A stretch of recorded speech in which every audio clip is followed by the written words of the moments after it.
Bismillahirrahmanirrahim. Assalamualaikum warahmatullahi wabarakatuh.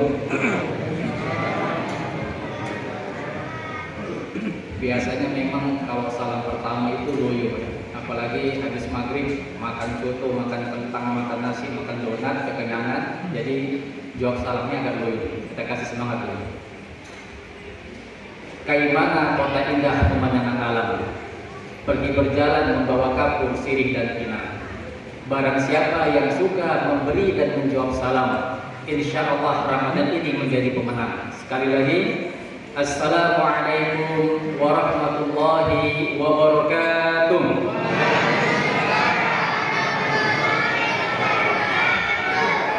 Alhamdulillah. Ada pantun tambahan lagi. Terbang tinggi si burung merpati, hinggap sebentar di atas dahan. Terima kasih kami ucapkan Bapak Bupati bersama jamaah di safari Ramadan. Seingat kami itu sekitar tahun 2009 dan 2010 kami masih bersama-sama dengan Bapak Bupati untuk safari Ramadan. Dan alhamdulillah sekarang 2025 sudah 15 tahun dan kembali bersama-sama lagi di safari Ramadan. Ternyata pelajaran yang bisa kita ambil dari sini, sesungguhnya kesuksesan, keberhasilan dan kemenangan adalah untuk mereka para petarung yang tangguh. Mereka yang tidak pernah berada di kamusnya kata gagal. Mereka yang senantiasa berdiri manakala terjatuh. Mereka yang ikhlas untuk masyarakat. Mereka yang ikhlas memperbaiki dirinya dan masyarakat. Dan itulah mereka yang kelak akan menjadi pemenang.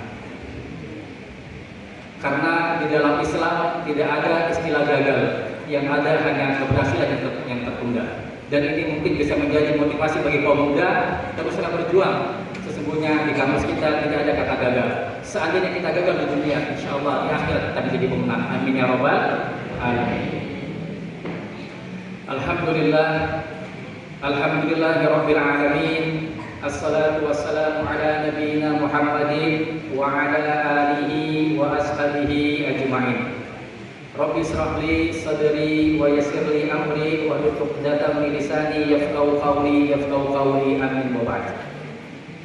Allahumma la ilma lana illa ma 'allamtana innaka antas samiul 'alim. Rabbi israh li sadri wa yassir li amri wa hlul 'uqdatam min lisani yafqahu qawli wa ba'd. Yang kami hormati Bapak Bupati Kabupaten Kaimana yang alhamdulillah pada malam hari ini hadir bersama kita. Yang kami hormati Bapak Ketua MUI Kabupaten Kaimana yang pada malam hari ini juga bersama-sama hadir dengan kami. Yang kami hormati Bapak-bapak, Ibu-ibu tim Safari Ramadan yang malam ini jadwalnya di Masjid Sabilillah.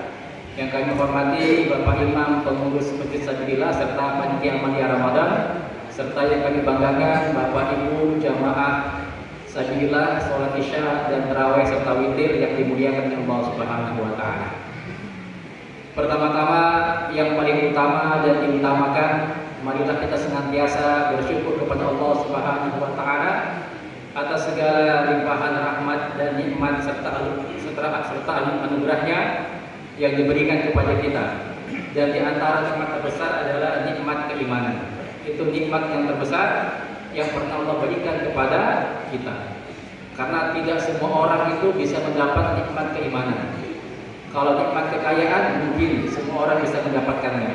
Nikmat kesehatan mungkin semua orang bisa mendapatkannya. Tetapi nikmat keimanan hanya orang-orang tertentu lah yang bisa mendapatkannya. Karena iman tidak bisa diwarisi, iman tidak bisa dicari, tetapi iman hanya bisa diberikan oleh Allah Subhanahu wa taala sebagai hidayah bagi kita. Dan alhamdulillah kita semuanya yang hadir di masjid ini merupakan orang-orang yang beriman kepada Allah Subhanahu wa taala. Dan salah satu cara kita yang bisa kita lakukan untuk menjaga dan mempertebal keimanan kita kepada Allah Subhanahu wa taala di Ramadan ini, yaitu senantiasa kita menjaga lisan-lisan kita. Rasulullah pernah memberi nasihat yang berbunyi, "Man kana yu'minu billahi wal yawmil akhir falyaqul khairan."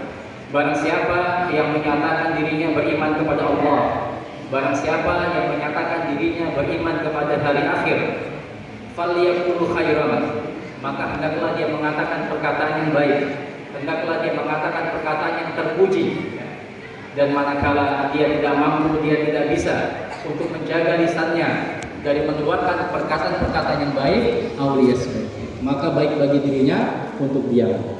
Wa khairul kalam dzikrullah, dan sebaik-baiknya perkataan, sebaik-baiknya ucapan yang kita ucapkan adalah ucapan yang membuat kita ingat kepada Allah, ucapan zikir kepada Allah Subhanahu wa taala. Wa afdalul dzikri fa'lam annahu la ilaha illallah. Dan ketahuilah bahwasannya sebaik-baiknya kalimat zikir adalah perkataan la ilaha illallah. Yang kita semua hidup dengan kalimat ini, dan kita semua berharap manakala di akhir hayat kita, manakala sakaratul maut datang menjumpai kita, kita sempat, kita mampu, dan kita bisa mengucapkan kalimat tersebut. Karena Rasul berpesan, man akhiri kalam la ilaha illallah dakhala jannah.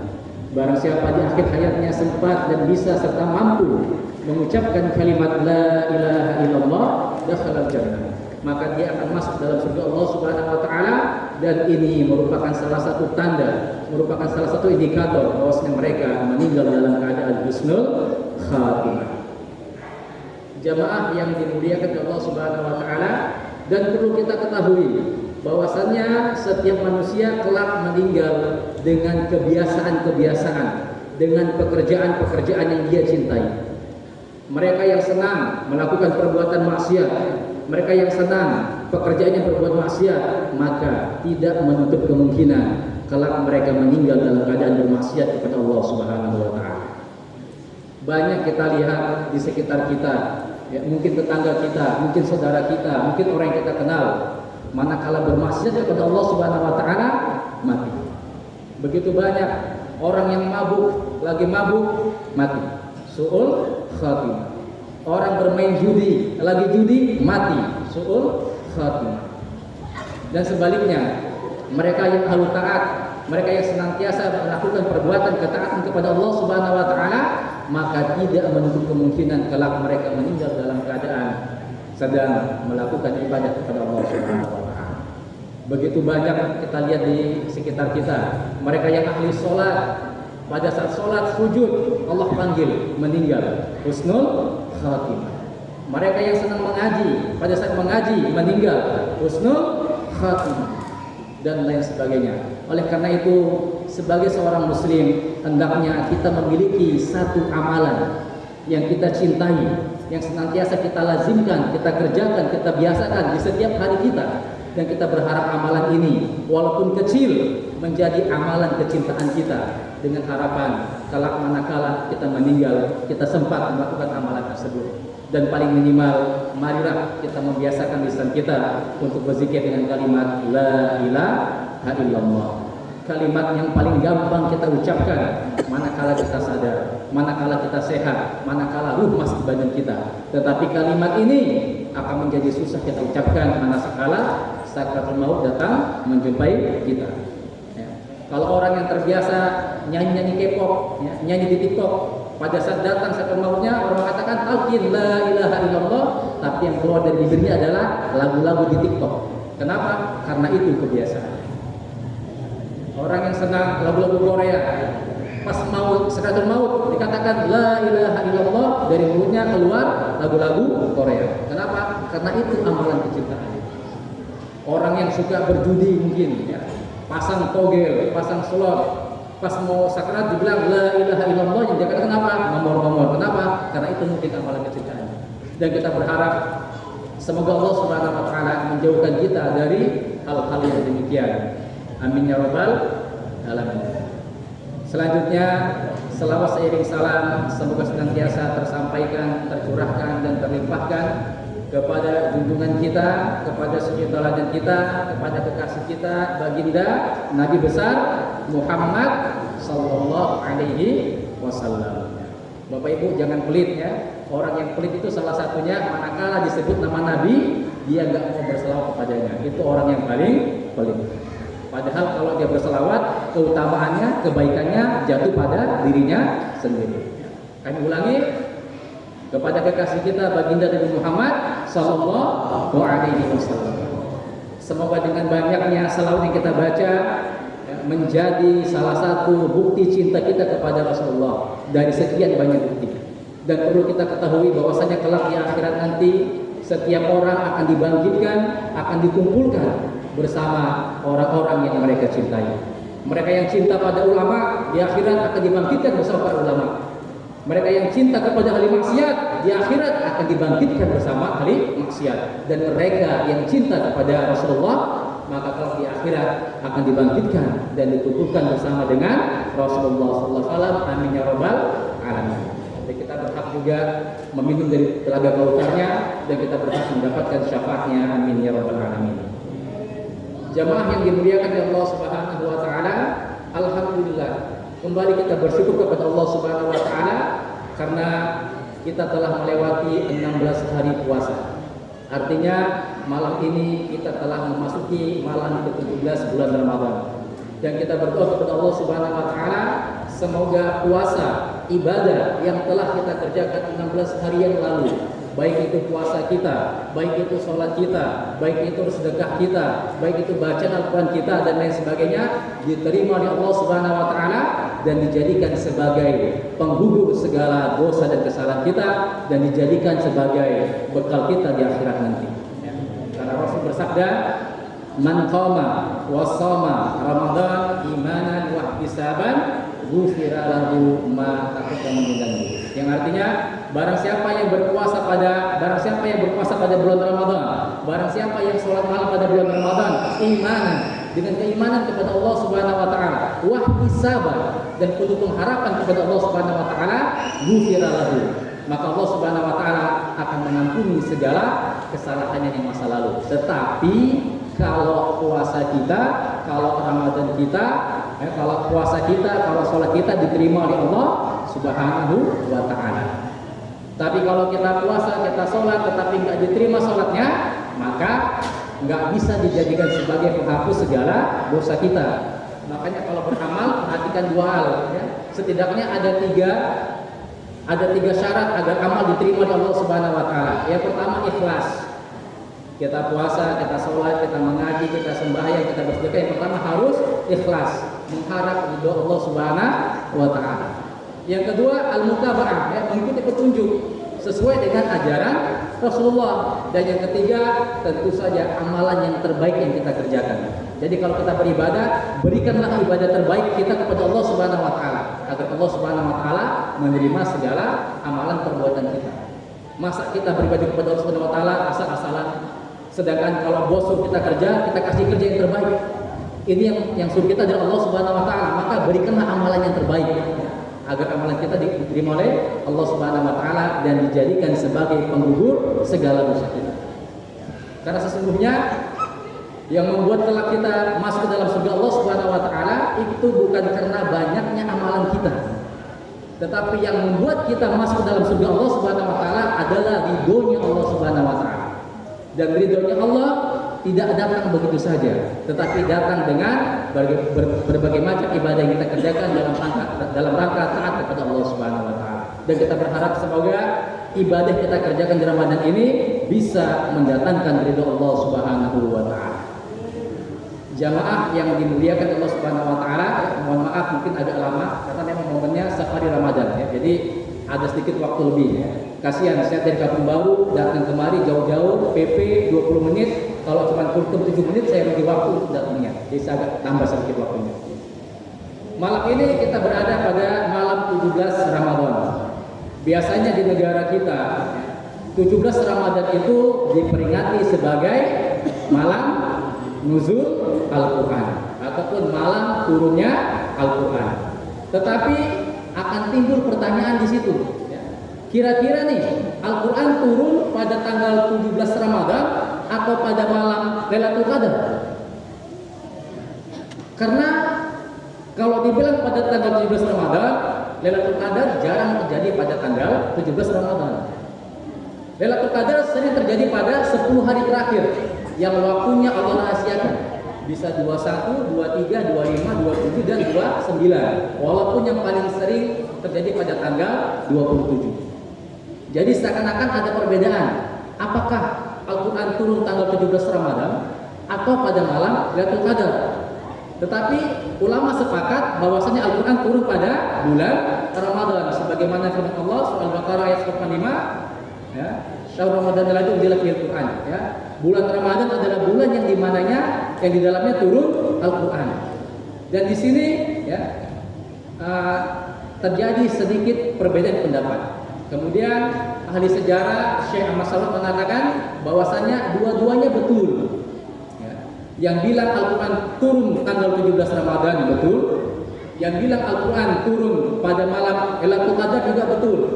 Karena menurut pakar sejarah Syekh Ahmad Saud mengatakan bahwasanya Al-Quran itu turun 2 kali. Maksudnya Al-Quran turun pertama yaitu dari Lauhul Mahfuz ke langit dunia, ya. Antero, ya, 30 juz 114 surat sekali turun dari Lauhul Mahfuz ke langit ke langit dunia itu turunnya pada malam Lailatul Qadar ataupun malam Lailatul Qadar. Yang kita belum pasti tanggalnya berapa. Yang penting 10 malam terakhir sebagaimana wasiat Rasulullah kepada kita. Itu turun yang pertama. Kemudian turun yang kedua dikatakan bahwasanya turun kedua adalah turunnya dari langit dunia kepada Rasulullah untuk pertama kali yang merupakan wahyu pertama. Ya, pada saat Rasul berada di Gua Hira, dia uzlah di Gua Hira, turunlah Al-Quran yang wahyu pertama itu surat Al-Alaq ayat 1 sampai dengan 5 itu pada tanggal 17 Ramadan. Maka dikatakan 17 Ramadan sebagai nuzul Al-Quran. Walaupun sempat terjadi perbedaan pendapat. Kalau kata Syekh Sakhir Al-Mubarakfuri dikatakan bahwasanya di Gua Hira itu turunnya tanggal 21. Tetapi memang kebanyakan kalau kita di Indonesia kita meyakini bahwasanya turunnya adalah tanggal 17 Ramadan, Yaumal Furqan, Yaumul Taqal Jam'an, pada saat hari bertemu dua pasukan besar perang Badar pada tanggal 17 Ramadan. Akan tetapi kita meyakini bahwasannya Al-Quran tetap turun pada bulan Ramadan. Mau berapa tanggalnya itu terserah kepada Allah Subhanahu wa taala. Kita sebagai hamba, sebagai umat hendaknya kita memperbanyak membaca Al-Quran pada malam bulan Ramadan. Karena Rasulullah manakala Ramadan datang, beliau mengulang bacaannya di hadapan Jibril. Para sahabat Ramadan datang, beliau meroja bacaannya di hadapan Rasulullah. Dan para tabi juga begitu. Manakala datang Ramadan memperbanyak membaca Al-Quran. Bahkan Imam Syafi'i, ya, selama bulan Ramadan bisa mengkhatamkan 60 kali. Jadi secara logikanya satu hari beliau bisa mengkhatamkan 2 kali. Ya, itu para ulama terdahulu. Ya, mereka yang sudah kuat ibadahnya, kuat imannya, ya, luar biasa dalam beribadah kepada Allah Subhanahu Wa Taala. Sebenarnya kita lah yang lebih berhak untuk banyak membaca Al-Quran. Kenapa? Karena iman kita nggak tebal-tebal amat. Ibadah kita nggak bagus-bagus sekali, maksiat kita masih sering. Makanya marilah sama-sama kita memotivasi diri kita untuk memperbanyak membaca Al-Quran minimal, ya, paling minimal Ramadan ini kita khatamkan satu kali. Kira-kira di sini ada yang sudah khatam Al-Quran selama pertengahan bulan Ramadan ini? Kalau belum ada, jangan khawatir. Kita masih ada 14 hari yang akan datang. Pacu diri kita untuk terus membaca Al-Quran. Rasul mengatakan, "Iqra'ul Quran, fa innahu ya'ti yaumil qiyamah syafi'an rasabihi." Ya, artinya apa? Bacalah Al-Quran. Karena sesungguhnya Al-Quran akan datang pada hari kiamat memberi syafaat kepada yang suka membacanya. Kalau kita ingin mendapatkan syafaat dari Al-Quran, menjadi ahli Al-Quran, maka pertama yang kita lakukan membaca Al-Quran. Setelah lancar bacaannya, kita kasih naik hafal sedikit. Setelah hafal kita kasih naik, kita belajar tafsir dan maknanya, supaya ada penambahan ilmu dan kualitas iman kita kepada Allah Subhanahu wa Ta'ala. Jamaah yang dimuliakan Allah Subhanahu wa Ta'ala, marilah di malam nuzul Quran ini kami mengajak diri kami pribadi serta para jamaah sekalian, marilah, ya, kita motivasi diri kita untuk memaksimalkan ibadah kita di 2 minggu akhir bulan Ramadan. Karena biasanya, ya, kalau di kita sini Ramadan hari pertama sampai dengan hari ke-7 itu masjidnya ramai. Tetapi manakala sudah masuk hari 15 ke bawahnya itu sudah mulai sepi. Yang lainnya sibuk tarawih, yang lainnya sibuk, ya, menyiapkan keperluan Idul Fitri dan lain sebagainya, hingga sepi masjidnya. Ayolah kita motivasi diri kita kita ambil semua keutamaan pada bulan Ramadan, jangan sampai kita menjadi orang yang lalai, ya, yaitu orang yang Ramadan datang menemui mereka dan Ramadan pergi meninggalkan mereka, sedangkan dosa-dosa mereka belum diampuni. Kalau pada bulan Ramadan saja kita tidak bisa mendapatkan ampunan Allah Subhanahu wa taala, maka jangan bilang bulan lain. Kalau pada bulan Ramadan saja kita tidak bisa maksimal kepada Allah Subhanahu wa taala, maka jangan tanya bulan lain. Oleh karena itu, terus motivasi diri kita, terus kita berdekat dengan orang yang soleh, yang beribadah, supaya kita juga tertular untuk semangat beribadah di bulan Ramadan kali ini. Kita jadikan Ramadan ini merupakan Ramadan yang terbaik bagi kita. Kita jadikan Ramadan ini seakan-akan ini Ramadan terakhir kita, agar maksimal ibadah kita kepada Allah Subhanahu wa taala dan kita semuanya mendapatkan ampunan dari Allah Subhanahu wa taala. Amin ya rabbal alamin. Bapak Ibu jamaah salat tarawih dan witir yang dimuliakan Allah Subhanahu wa taala, mungkin cukup sekian yang bisa kami sampaikan. Ceramah singkat dari kami, semoga bermanfaat dan semoga kita termasuk hamba-hamba yang terus mendapatkan petunjuk dari Allah Subhanahu wa taala, mendapatkan hidayahnya hingga Ramadan yang sisa ini kita betul-betul bisa totalitas dalam ibadah kepada Allah Subhanahu wa taala. Kita jadikan Ramadan ini Ramadan yang berkualitas, ibadah kita ibadah yang totalitas, sehingga iman dan takwa kita naik kelas. Cukup sekian. Wassalamualaikum warahmatullahi wabarakatuh.